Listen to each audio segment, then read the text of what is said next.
Yeah, ¿qué tranza mi gente? This is your host El Cacho on Kicking Back with El Cacho. We got a special guest, the viral CHIRO. We got the homeboy, Dr. DORSA. How you doing, bro? Good, Thank you man. for coming out, Yes, you know what sir. I'm Thanks saying? for Hell having yeah, me. appreciate you.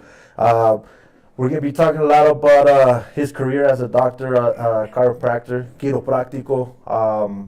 And you know what? I appreciate you coming out, bro, because this is the first special episode 4, that we bring somebody like you. Yeah, man. Appreciate you, man. That's big things. What they call the chiropractors? The hueseros? Sobaderos. What's hueseros? Huesero is like just bones in Spanish. Oh, okay.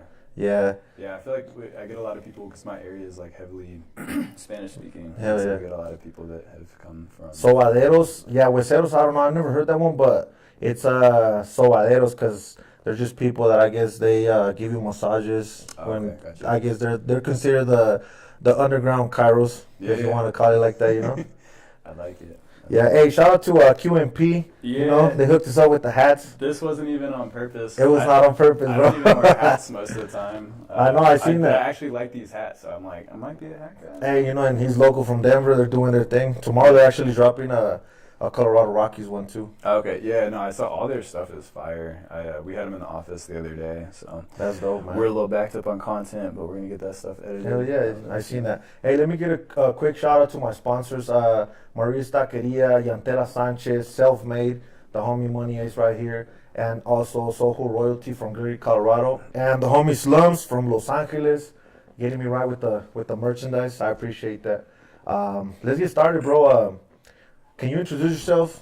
Well, what's your real name? Because everybody just calls you Dr. Dorsa. Yeah, I mean, I think we're gonna start branding myself as just Dorsa. I think that's what people call me growing up. But yeah, Dr. Christopher Dorsa. I don't really introduce myself as doctor. I like to kind of have more of a personal experience with people. Yeah, something different, not just, I'm the doctor. Yeah, so I typically introduce myself as Chris. I think that when you add the doctor to it, it kind of puts a wall in between you and the patient. And that's how I had to introduce myself at the practice that I started right out of school. Mm-hmm. And it just kind of, I'd rather have like a place that you can be where, you know, I can have that personal connection. It doesn't feel like I'm at work. I can be friends with my patient, you know, in a professional manner. And so, yeah, I guess. Okay.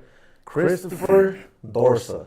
Yeah. Hey, for all the people that don't know you, bro, and where are you located? You're from Colorado? Yeah, well, so I grew up in Nashville. Nashville. I did undergrad at Miami University of Miami, and then I did chiropractic school out in California, and then I've been out here for the last 6 years.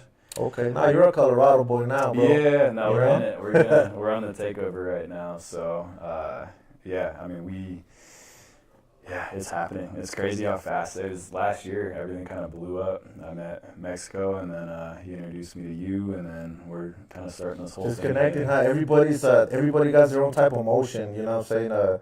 And that's really dope, you know, when people can come together. Like I was telling Mexico, I was telling him that, you know, people that want to be at the top and are at the top, they don't compete, they collaborate. Right. You know what I'm saying? And I think that's dope as fuck because you don't see that. You know, you don't see rap, hip hop with the doctor and then dispensary involved, and then you got your Dorsa tools too, right? And all that stuff. So honestly, I think that's hella dope. I've never seen that happen before, and I know there's more chiros and stuff, but here in Colorado, like what we're doing is becoming a new wave. You know, it's a new wave.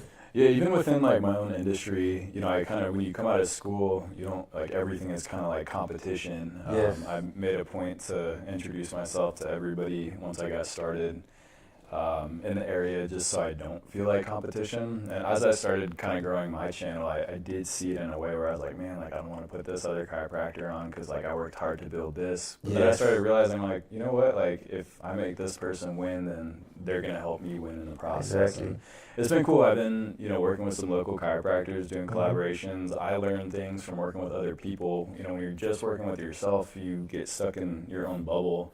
Yeah. And you can't really, like, build out from there. You don't learn anything new. And so working with other chiropractors, new techniques, the whole YouTube chiropractic thing, like, this is it's funny. It's like chiropractors' time to shine right now. Yes. And it's crazy because of all the cracking and all the bone cracking and stuff. Yeah. Like, I started seeing the chiros on TikTok, bro. I'm not going to lie. And I was like, what the fuck? And then, blah, blah. And I was like, yeah, damn, this is different. But you know what? People like that. Like, they like the sound. Like, if somebody's just chilling at home and watching your videos, they're expecting the cracks. Yeah, it's a whole ASMR thing. So that's how if we want to get into kind of how I started, I think we were talking about that. But, you know, it happened during COVID. I just quit my job. So I graduated, worked for... Just a regular job that you were doing when you were in college? No, yeah. So after school, I worked at another practice just to kind of figure out, like, how to run the business and do all that stuff. And then quit that job. I knew I always wanted to start my own thing just to, you know, create whatever I want to create. And then... I opened up for like a month, and then COVID happened, and then the government shut me down. So all of a sudden, I have like no income, no job. I'm like, well, you know, I know that video stuff is important. So I started building out a video library for my patients for like exercise and rehab, so that when I come back to it, I'd at least, you know, be able to have something of value that I can bring to my patients. Okay.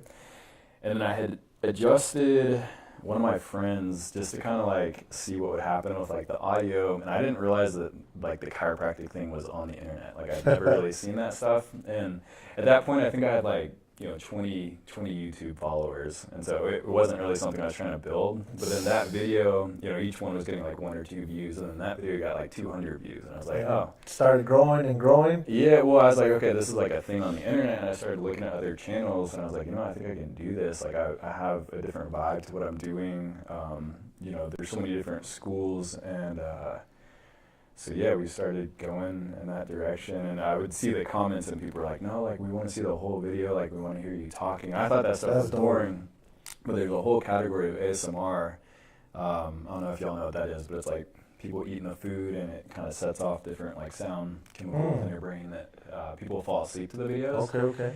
And so they're like, make the videos longer. So like these 20, 30 minute, like, I'm like, all right, we'll just talk through the whole treatment. And the longer the videos got, the more, you know, my audience enjoyed it. And so it became this like, you know, we go through a whole treatment without talking, so people could put the video on and fall asleep to. Okay. But it's kind of hard, you know, with what we're doing now. It's like chiropractic stuff. Yeah, like, it's dope. Man. Yeah, we can't really. It's dope as fuck. Even when I went, I was a little bit iffy, and I was like, damn, I don't even like, you know. Because that was the first time we met, right? Yeah, that's the first time we met, and I guess we met at the Mexican OT show. Oh yeah. But there's a lot going on. It was a lot going on, and everybody's taking pictures with Mexican OT, and then everybody's just doing their own thing, and I just didn't know who was from where. You know what I'm saying? Yeah. Like Denver, Houston, people from Cali. Did you see me doing the videos there? I didn't, bro. Okay. I think you guys were done. Yeah. And that's when I walked in, and they introduced me to Mexican OT. That was the first time. Yeah. And because a homeboy, shout out to homie YB from LA. He's the one that connected me. He's probably the only one that has a song with Mexican OT from Cali still. Okay. From LA area. Yeah. But no, that's dope, man. It takes a lot of time to just build a channel. Like, even getting 10 subscribers, to be honest. You know, me, I've had my channel for... Well, I had 2, but this one, that's, you know, the one that I'm using right now, the active one, it took me like about 8 years just to get, you know, passing the 10,000 followers. Great. It took me like probably 1.5 years to get my first 1,000. It's kind of a funny story. How long you've had it, though? How long you had your channel? I think it started like 4 or 5 years ago. And it just started popping off. Like, I think we hit 100K in December, and then now congratulations, bro. That's dope as fuck. Yeah, we'll be at 400K by like next week probably. So, but funny story. So, and I feel, yeah, we're gonna talk about it. So, go ahead. So it's really hard to get those first 100 subscribers, and so I hit my mom up, and I was like, yo, can you send, my channel to all of your church group friends? And so that's how you build it. That's like straight marketing, like in-person marketing. Yeah, you know? So she sent it out, and I was like, I think I got probably 50 subscribers from that. And the channel at the time was very like PG. We're working our way back into that, but I don't know if you've watched my YouTube channel. Is a little bit different from my IG yes, TikTok they're stuff. way different. The adult film stars is what kind of took me off. I seen that, man. I was watching a couple of them. Young ladies there, and I was like, damn, lucky DORSA, you know what I'm saying? Yeah, it's a funny fusion. you have the ASMR audience, we have the educational audience, and then, as we all know, with any industry, sex sells with that. You're catering to a lot of people. Yeah, you know? And so kind of creating that fusion between the three of them, while still remaining PG for YouTube. Obviously, I'm not getting into the not too crazy fans, all that stuff. Yeah, we got to keep it professional, but yeah, it's so yeah. Starting with my mom's church group friends, she was a little bit upset about the progression of the channel. Yeah, but yeah. I think we're taking it back. I mean, the whole like music industry, the artist. That's kind of the last year kind of blown up, and I think that's more of my following now. From like, You got a lot of support, bro. I'm not gonna lie. I was basically gonna ask you like, what video is the one that made you viral, bro? Because you have like, I counted like 12 videos passing millions of views. Yeah. On YouTube and I don't know on your Instagram, but I was like, yeah, that's crazy, man. So the first one was my girlfriend. I think I still had like 1,000 subscribers, and I did a video with her, and we used her stage name, and just because she's in that industry. Okay. And the video blew up so blocked my channel. So